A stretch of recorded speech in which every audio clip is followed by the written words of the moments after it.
Hello and welcome to Tech24. I'm Rebecca Bowering. Here's what we have coming up in this week's show. From three-man startup to social media darling, as the microblogging site turns 5, we explore the Twitter phenomenon. Going round the houses earns Google a record fine from France. The web giant says it's sorry after Street View cars break data privacy laws.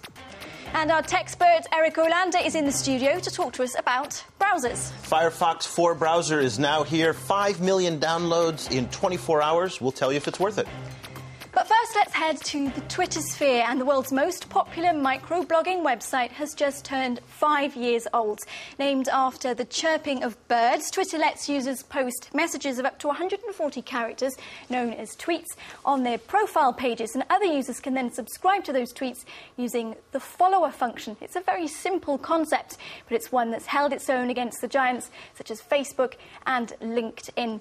Well, Eric, let's first start out by talking about some of the key figures that really reveal the success story of Twitter.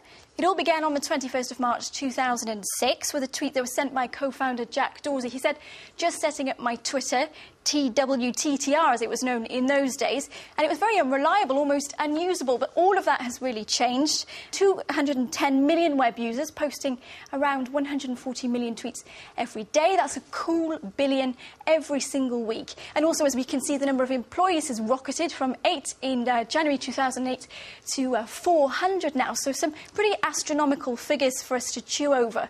What do you think it is about Twitter that's made it so successful relatively quickly? Well, it's not a success story, it's a phenomenon. And this has been one of these internet kind of sensations that's just taken off. Now, in the beginning, a lot of people, when they approach Twitter, they don't really quite know what to do with it. So when Biz Stone, Evan Williams, and Jack Dorsey started Twitter back 5 years ago, they wanted to merge two very important and powerful trends. One was short messaging service on your telephone. Those messages that you send, which are short characters, oftentimes less than 140 characters, with the distribution power of the web.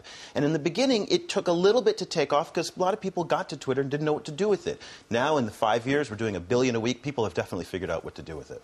Is it fair to say, though, that its purpose has changed? At the beginning, the slogan was, "What are you doing?" It was a very personal thing, and now it's "What's happening?" which seems to suggest that it's changed the way, for instance, we think about news. Well, it has. Now, we in the news business use it as a news service, and a lot of users do use it as a news service. They use it for discovery. It's this idea of you follow people on Twitter who will point you in different directions, and that's very, very important. However, a lot of people, in fact, the dominant trends on Twitter often aren't news. They're celebrities. They are big personalities. Charlie Sheen, 1.5 million followers in just 24 hours. So it really is a little bit of everything, and it represents the diversity of the web in some respects.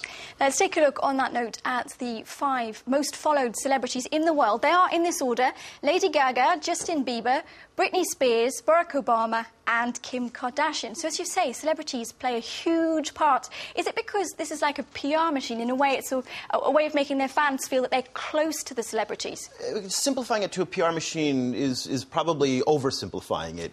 It's what we want. It's salacious. We all know that newscasts will oftentimes bury the Charlie Sheen story, that entertainment story at the end of the newscast because they know that's what people want to watch. And it comes as a little bit of a surprise to people in the news business who think that, hashtags, which are those little number signs that follow Twitter streams, like Egypt and Libya and Tunisia, these big important stories are the most dominant, when in fact it is actually Kim Kardashian and some of these American celebrities. And just in a line, where will Twitter be 5 years from now? Twitter will it'll be more than, obviously, 1 billion a day instead of 1 billion a week. Moving on, and Google has been in the firing line of France's data protection watchdog. Meanwhile, a new website has launched online for women interested in jihad. More of all of that in our Tech News Roundup. €100,000, that's the record fine slapped on Google by the French data privacy watchdog CNIL. To blame, the cars used to map France in pictures for Google Street View. They scooped up private data from unsecured wireless networks, including email and passwords. The web giant has apologised and says the information's been destroyed. Can beauty advice mask a call to jihad? Well, that's what Alsha Mika, or the majestic woman, is betting on. Between tips on the perfect complexion and how to handle a Kalashnikov, this new female web scene encourages mujahideen's wives to follow radical Islam. Are Facebook and Twitter new weapons of mass destruction? The American army has just invested 1.9 million euros in software designed to spy on social networks. Using fake online personae, Central Command aims to counter enemy propaganda outside the US by getting into chat rooms and on message boards run by extremists. .com, .org and now .xxx. After 7 years of wrangling, ICANN, the overseers of domain names, have just authorised the extension XXX for the porn industry. It's a means of simplifying parental control and a goldmine for domain name resellers. More than 300,000 URLs have already been pre-registered. And now it's time for my favourite part of the show. We're talking gadgets, but not hardware this week. We're talking about browsers, in fact. Mozilla Firefox 4. It's been a week for geeks. Not only has Mozilla Firefox 4 launched, Internet Explorer 9 also launched this week, so the world's attention now is on this little piece of software that allows you to see the World Wide Web. And before you tell us what this version has that its predecessor did not have, let's take a listen to the president of Mozilla Europe speaking to us here on Tech24.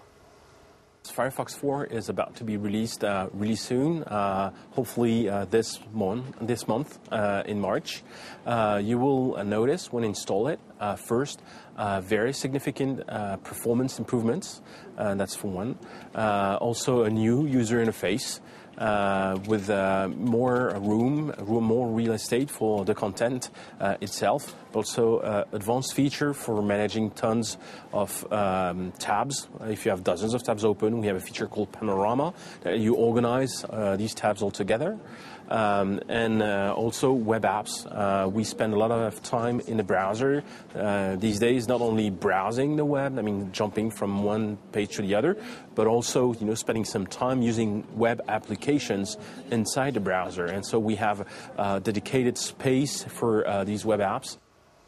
As you'd expect, Eric, all the pros there. What are the cons? Well, Firefox has come under a lot of criticism over the past few years for becoming a very kludgy browser because you add in a lot of extensions. It gives you a lot of flexibility to customize the browser any way you want. But the more extensions, these features that you add on, it becomes slower and heavier. So hopefully with this Firefox 4 upgrade, it'll be a faster browser with better performance. That hasn't stopped 5 million downloads within 24 hours of it being launched, so that's over double what Internet Explorer 9 received. But it's a pretty crowded market these days, isn't it? It is a crowded market, but there are a lot of exciting features in this Firefox 4 browser, the web apps, as he talked about, and also the use of extensions. The customizability of this browser is what people like so much, and that's why you're seeing so much attention to it. And let's not forget also Google Chrome. Google Chrome as well.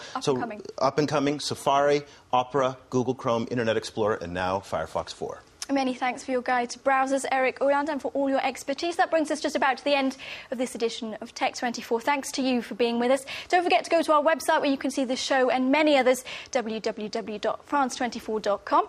You can also become a fan on Facebook and do, as we've been saying, follow us on Twitter at TechF24. We've just time now to bring you, as ever, our video of the week, and it is surely a beautiful view. One pilot, one airplane, and a camera strapped to the roof. So we'll take you on a journey over beautiful Southern California, landing at Los Angeles International Airport. Do fasten your seatbelts, sit back, take in that view, and we'll see you again next week here on Tech24.